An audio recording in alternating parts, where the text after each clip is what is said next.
سامعین سلامتی ہو آپ سب پر۔ آج کے دور میں ہم صحابہ رضی اللہ تعالیٰ عنہ کی زندگیوں سے بہت دور ہو چکے ہیں۔ ہمارے بچوں کو فلمی ستاروں کے تو نام معلوم ہیں، ٹی وی چینلوں کے ذریعے دیوی دیوتاؤں کے نام بھی معلوم ہو چکے ہیں۔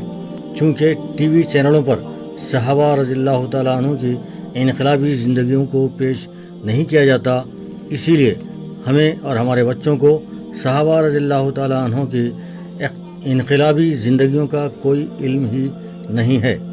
جب تک ہم اپنے ماضی سے جڑے نہیں ہوں گے تو ہمارے اندر ماضی کی انقلابی روح بھی بیدار نہیں ہوگی۔ آج ہم رسول اللہ صلی اللہ علیہ وسلم کے جان نثار صحابہ میں شامل حضرت شرجیل بن حسنہ رضی اللہ تعالیٰ عنہ کی زندگی کے بارے میں جاننے کی کوشش کریں گے تاکہ ہمارے اندر بھی کچھ ایمانی حرارت پیدا ہو جائے۔ شرجیل بن حسنہ رضی اللہ تعالیٰ عنہ اور ان کے ساتھیوں نے اپنی زندگیاں دین حق کی سربلندی کی جدوجہد میں وقف کر دی تھیں۔ اس راہ میں کسی بڑی سے بڑی مصیبت کو بھی خاطر میں نہ لائے۔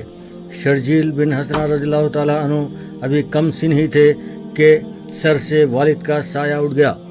نتیجے میں ان کی ماں حسنہ رضی اللہ تعالیٰ عنہ نے انہیں لے کر مکہ آئیں، یہیں پر سکونیت اختیار کر لی۔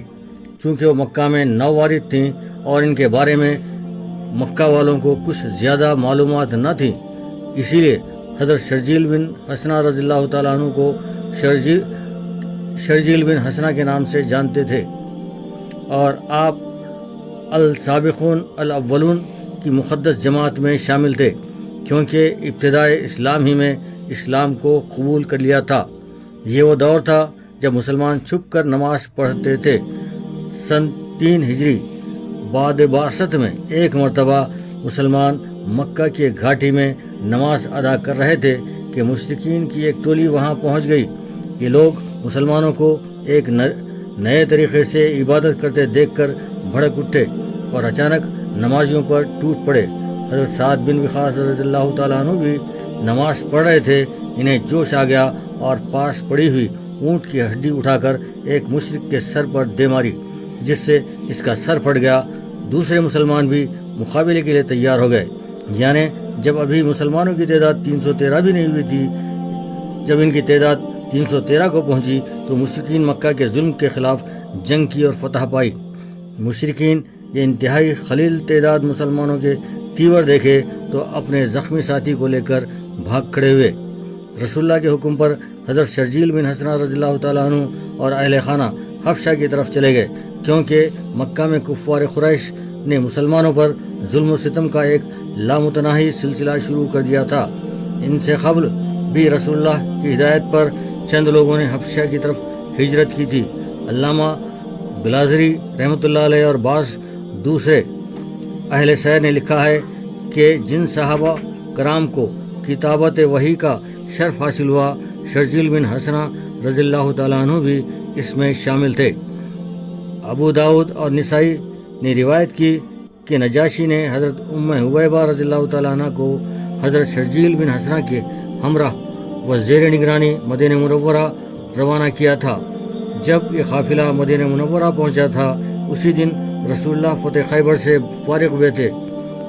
رحمت عالم صلی اللہ علیہ وسلم نے 13 سال کے بچھڑے ہوئے ان جانثاروں کو دیکھا تو آپ کو کمال درجے کی مسرت ہوئی۔ آپ صلی اللہ علیہ وسلم نے ہر ایک سے معانقہ کیا اور پیشانی پر بوسہ دیا اور انہیں بھی از راہ کرم مال غنیمت میں سے حصہ دیا۔ شرجیل بن حسنہ کو 2 ہجرتوں کا شرف حاصل تھا، ایک تو مکہ سے حبشہ اور دوسری ہجرت حبشہ سے مدینہ منورہ کا شرف حاصل ہے۔ مدینہ منورہ میں آپ صلی اللہ علیہ وسلم کا نکاح مشہور صحابیہ حضرت شفا بنت عبداللہ کی صاحبزادی سے ہوا۔ علامہ بلازری رحمۃ اللہ علیہ نے انصاب الاشراف میں لکھا ہے کہ حضرت شرجیل بن حسنہ رضی اللہ تعالیٰ عنہ نبی کریم کے ساتھ غزوات میں بھی شریک ہوتے رہے، یعنی یہ غزوات جنگ خیبر کے بعد کے ہو سکتے ہیں۔ ان کی زندگی پر ایک نظر ڈالنے سے معلوم ہوتا ہے کہ وہ اسلام کے ایک جان باز سپاہی تھے، اور اواخر عہد رسالت میں حضور صلی اللہ علیہ وسلم نے سفیر بنا کر مصر بھیج دیا۔ مصر ہی میں تھے کہ سرور عالم صلی اللہ علیہ وسلم اس دنیا فانی سے پردہ فرما گئے۔